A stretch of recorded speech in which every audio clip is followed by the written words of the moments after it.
आकांक्षा दुबे को इस दुनिया से रुखसत हुए 2.5 महीने से ज्यादा का वक्त हो गया, मगर आज भी फैंस के लिए यकीन कर पाना बेहद मुश्किल है। अब तक कई सवाल फैंस और परिवार वालों के मन में थे, जिनके जवाब पुलिस की चार्जशीट के जरिए धीरे धीरे निकल कर सामने आ रहे हैं। तो 3000 पन्नों की चार्जशीट में क्या क्या है, समर सिंह और संजय सिंह के अलावा किस किस के नाम शामिल है और कौन सी थ्योरी उस वक्त आई न्यूज से बिल्कुल अलग है, वो सब बाहर आ गया है। सूत्रों के मुताबिक पुलिस की चार्जशीट में समर सिंह और संजय सिंह के अलावा अनुराधा सिंह का नाम भी शामिल है और वो भी लगातार 5 पन्नों में अनुराधा के नाम का जिक्र है। वहीं संदीप सिंह और अरुण पांडे को लेकर भी चार्जशीट में काफी कुछ लिखा गया है। इसके अलावा होटल का कमरा खोलने की थ्योरी तो बिल्कुल डिफरेंट है। तो 3000 पन्नों की चार्जशीट की पूरी डिटेल आपको बताते हैं। आप भी वीडियो को शेयर करें और अपनी राय कमेंट बॉक्स में जरूर दें। तो आगे बढ़ने से पहले आपको बता दें कि हमारे व्लॉग चैनल नीतू की पलटन का लेटेस्ट व्लॉग रिलीज हो चुका है, जिसका लिंक डिस्क्रिप्शन में है। आप भी जल्दी से व्लॉग देखें, लाइक शेयर और सब्सक्राइब भी करें।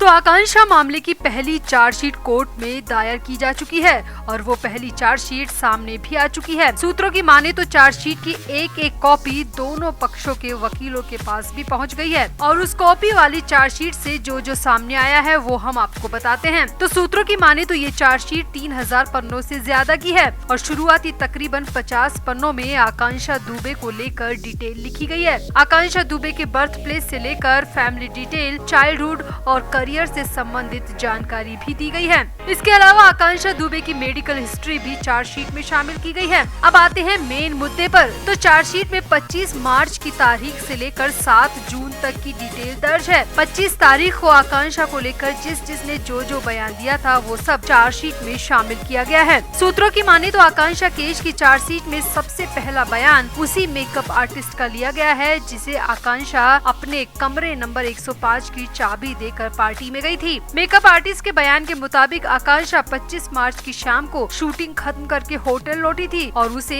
एक पार्टी में जाना था और वो शावर लेकर फिर से मेकअप करवा कर पार्टी के लिए निकल गई थी और वो एकदम नॉर्मल दिख रही थी। उसके हाव भाव से बिल्कुल भी नहीं लग रहा था कि उसे किसी भी तरह की दिक्कत है। सूत्रों की माने तो मेकअप आर्टिस्ट के बयान को चार्जशीट में शामिल किया गया है, जिसमें कहा गया है कि आकांक्षा ने पार्टी से लौटकर कमरे की चाबी नहीं मांगी थी और उसे नहीं पता कि उसका कमरा कैसे खुला, क्योंकि होटल की तरफ से तो सिर्फ एक ही चाबी दी गई थी और ऐसे में आकांक्षा के कमरे का ताला कैसे खुला ये मेकअप आर्टिस्ट को नहीं पता। आगे बढ़ते हैं। तो सूत्रों की माने तो आरोप पत्र में अरुण पांडे का भी जिक्र है, जिसके साथ आकांक्षा क्लब वाली पार्टी में गई थी। पुलिस का कहना है कि अरुण पांडे शुरू से ही शक के दायरे में है, मगर उसके खिलाफ FIR दर्ज नहीं की गई थी, इसीलिए वो अब तक गिरफ्तारी से बचा हुआ है। मगर आकांक्षा के कपड़ों की फॉरेंसिक रिपोर्ट सामने आने के बाद अरुण पांडे इस केस में सस्पेक्टेड हो गया है।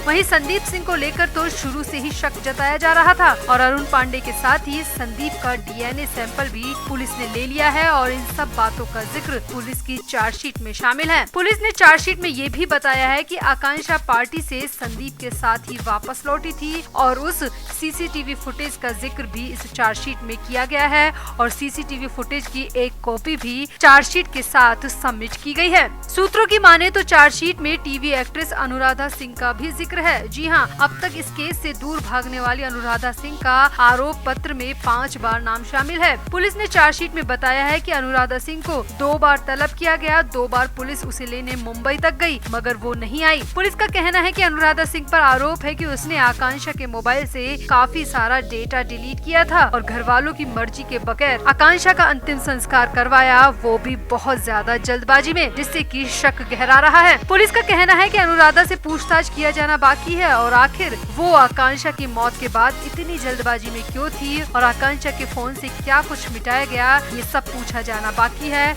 और इन सभी बातों का जिक्र चार्जशीट में किया गया है। आगे बढ़ते हैं। तो सूत्रों की माने तो चार्जशीट में होटल के कमरा खोलने की थ्योरी बिल्कुल डिफरेंट है। तो आपको पता ही है कि आकांक्षा का मृत शरीर सारनाथ के होटल सौमिंद्र रेजिडेंसी के कमरा नंबर 105 में मिला था। पहले कहा जा रहा था कि पुलिस की मौजूदगी में आकांक्षा का कमरा खोला गया। मैनेजर ने खुद उस वक्त बयान में कहा था कि आकांक्षा का कमरा पुलिस की मौजूदगी में खोला गया, मगर पुलिस की चार्जशीट में कहना है कि पुलिस को इंफॉर्मेशन देने से पहले ही होटल के मैनेजर ने मास्टर की से कमरा खोल दिया था, इसीलिए इसीलिए पुलिस शुरुआती परिस्थितियां अपनी आंखों से नहीं देख पाई। आकांक्षा की बॉडी की पोजीशन को लेकर इसीलिए पुलिस को वही सब पता है जो कि वहां मौजूद लोगों ने पुलिस को बताया था। तो कुल मिलाकर पुलिस ने चार्जशीट में तकरीबन हर संदिग्ध का नाम शामिल किया है। समर सिंह और संजय सिंह तो मुख्य आरोपी हैं ही, साथ ही साथ संदीप सिंह, अरुण पांडे और अनुराधा सिंह का नाम भी शामिल है। इसके अलावा मेकअप आर्टिस्ट का बयान भी दर्ज है। तो पुलिस के इस पूरे आरोप पत्र पर आपका क्या कहना है? क्या कुछ छूट गया, क्या कुछ ऐड किया जाना चाहिए? आप भी अपनी राय कमेंट बॉक्स में जरूर दें और वीडियो को भी शेयर करें। तो आगे बढ़ने से पहले आपको बता दें कि हमारे व्लॉग चैनल नीतू की पलटन का लेटेस्ट व्लॉग रिलीज हो चुका है, जिसका लिंक डिस्क्रिप्शन में है। आप भी जल्दी से व्लॉग देखें, लाइक, शेयर और सब्सक्राइब भी करें।